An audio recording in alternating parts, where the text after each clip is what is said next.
कहानी जंगल की सच्ची मित्रता।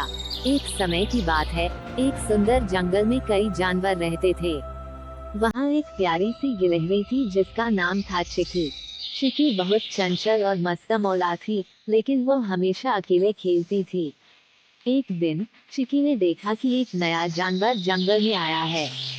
वो एक कछुआ था जिसका नाम था टॉमी। टॉमी धीरे धीरे चलता था और बहुत शर्मीला था।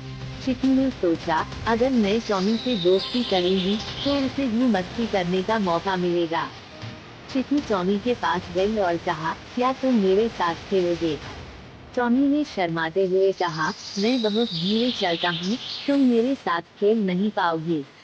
लेकिन चिकी ने उसे समझाया, हम मिलकर खेलेंगे, कोई बात नहीं। वे दोनों जंगल में खेलना शुरू कर दिए।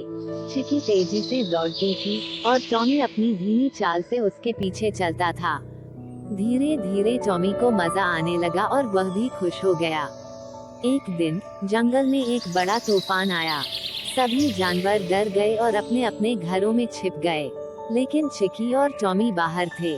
चिकी ने देखा कि एक बड़ा पेड़ उनके रास्ते में गिर गया है। वो घबरा गई और बोली, हमें यहाँ से भागना होगा। टॉमी ने कहा, रुको, हम मिलकर इस समस्या का हल निकाल सकते हैं। टॉमी ने चिकी को एक योजना बताई। उन्होंने मिलकर पहले पेड़ के चारों ओर दौड़ लगाई और फिर चिकी ने अपनी तेजी से मदद की। अंत में टॉमी ने अपनी ताकत लगाकर पेड़ को थोड़ा हिलाया और चिकी ने उसे पुश किया। दोनों ने मिलकर पेड़ को हटा दिया। तूफान के बाद सभी जानवर बाहर आए और चिकी और टॉमी को देखकर चकित रह गए।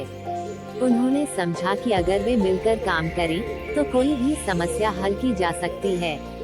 उस दिन से चिकी और टॉमी अच्छे दोस्त बन गए और सबको दिखा दिया कि सच्ची मित्रता का मतलब एक दूसरे का सहयोग करना है।